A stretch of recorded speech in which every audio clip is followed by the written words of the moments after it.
ایک دفعہ کا ذکر ہے، کسی گاؤں میں ایک ماہی گیر رہتا تھا۔ اس کی بیوی کا انتقال ہو گیا، اس لیے اب گھر میں اس کا صرف ایک بیٹا تھا۔ ماہی گیر مچھلیاں پکڑ کر اپنا اور اپنے بیٹے کا پیٹ پالتا تھا۔ ایک مرتبہ ماہی گیر مچھلیاں پکڑنے کے لیے جا رہا تھا تو اس کے بیٹے نے اسے روک کر کہا، بابا میں مچھلی تو روز دیکھتا ہوں مگر میں نے آج تک کچھوا نہیں دیکھا، اس لیے آج میرے لیے کچھوا پکڑ کر لانا۔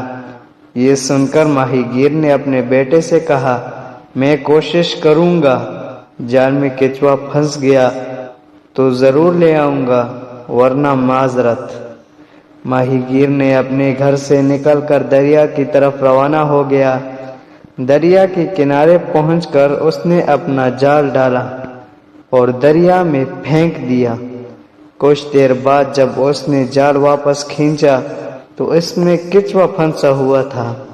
یہ دیکھ کر ماہی گیر بہت خوش ہوا، لیکن گھر سے چلتے وقت اس کے بیٹے نے اس سے کچھوا پکڑ کر لانے کی فرمائش کی تھی۔ ماہی گیر نے کچھوے سے کہا، میری قسمت بہت اچھی ہے کیونکہ میرے بیٹے نے مجھ سے کچھوا لانے کا کہا تھا۔ اب میں تمہیں اپنے بیٹے کو دکھانے کے لیے گھر لے جاؤں گا، وہ تمہیں دیکھ کر بہت خوش ہوگا۔ یہ سن کر کچھوے نے بڑی افسردگی کے عالم میں ماہی گیر سے کہا، مجھے گھر مت لے جاؤ، میرے چھوٹے چھوٹے بچے ہیں، اگر آپ مجھے گھر لے گئے تو میرے بچے پریشان ہو جائیں گے۔ یہ سن کر ماہی گیر کو کچھوے پر ترس آ گیا اور اس نے کچھوے کو واپس دریا میں چھوڑ دیا۔ کچھ عرصہ بعد ماہی گیر بیمار ہو کر دنیا سے رخصت ہو گیا۔ کچھ وقت گزرا، پھر ماہی گیر کے بیٹے نے اپنے باپ کا مچھلی پکڑنے والا جال اٹھایا اور دریا پر جا کر پہنچا۔ شروع میں تو اسے خاصی محنت کرنی پڑی مگر بعد میں اس کے جال میں مچھلیاں آسانی سے پھنسنے لگیں۔ ایک روز وہ دریا کے کنارے اپنا جال ڈالے بیٹھا تھا۔ ہوا خاصی تیز چل رہی تھی۔ یکا یک وہ لڑکھڑا آیا اور اپنا توازن برقرار نہ رکھ سکا تو دریا میں گر کر ڈوبنے لگا۔ اس وقت وہ کچھوا ماہی گیر کے بیٹے کی مدد کے لیے پہنچا اور اس سے کہا، آج میں نے تمہارے باپ کے احسان کا بدلہ دے دیا۔ ماہی گیر کے بیٹے نے کچھوے سے پوچھا، میرے باپ نے تم پر کیا احسان کیا تھا؟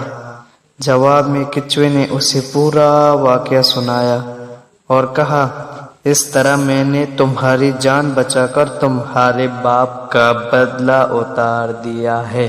خالہ جان، کسی کی میٹھی سی آواز سنائی دی لیکن میں کچھ نہ بولی اور بدصورت صحن کے گملوں میں لگے پودے کو پانی دینے میں مصروف رہی۔ اتنے میں دوبارہ وہی آواز سنائی دی، خالہ جان السلام علیکم ورحمۃ اللہ وبرکاتہ۔ میں نے فوراً مڑ کر دیکھا، ایک 7-8 سالہ پیارا سا بچہ سفید کپڑے پہنے دروازے پر کھڑا تھا۔ خالہ جان سینے کا، میں اندر آ سکتا ہوں؟ جی میں معذرت چاہتا ہوں۔ بڑے دروازے کا پٹ کھلا ہوا تھا تو میں اندر داخل ہو گیا۔ ہم آپ کے پڑوس میں نئے کرایدار ہیں۔ کتنے رنگ کے دروازے والا گھر ہمارا ہے۔ امی جان نے کہا کہ آپ کسی وقت ہمارے گھر تشریف لے آئیے۔ چھوٹے سے بچے کی سلیقہ مند گفتگو سن کر میں حیران ہو رہی تھی اور خیالوں میں رکھ گئی کہ جیسے ہم براؤن گیٹ والا گھر کہتے ہیں، اردو میں کتھی رنگ کہنا کتنا اچھا لگتا ہے۔ مجھے کالج کے زمانے میں کہیں پڑھا ہوا شعر یاد آیا، میرے کانوں میں مصری گھولتا ہے کوئی بچہ جب اردو بولتا ہے، ایسے رسیلے الفاظ جیسے سینے تشریف لائیں، رحمت نہ ہو تو خالہ جان وغیرہ۔ کانوں میں کیسی مٹھاس گھلتی ہے، مثلاً لفظ خالہ جان۔ آج کوئی کسی کو خالہ جان نہیں کہتا، سب آنٹی ہی کہتے ہیں۔ میں خیالوں میں گم تھی، اس کے بچے نے مجھے اس کے بچے نے مجھے پھر مخاطب کیا، خالہ جان، امی جان سے کیا کہوں؟ میں نے جواب دیا، جی جی بیٹا، ان سے کہنا میں شام کو ضرور آؤں گی۔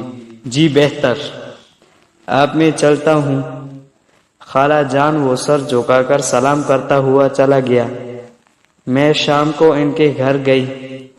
ایک تمیزدار بچی نے دروازہ کھولا اور مسکرا کر کہا، اندر تشریف لائیے۔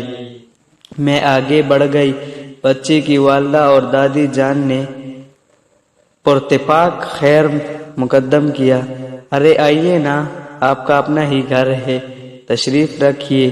دراصل ہمیں یہاں آئے ہوئے 2 ہفتے ہی ہوئے ہیں، سوچا کہ شام کی چائے پڑوسیوں کے ساتھ مل کر پئیں۔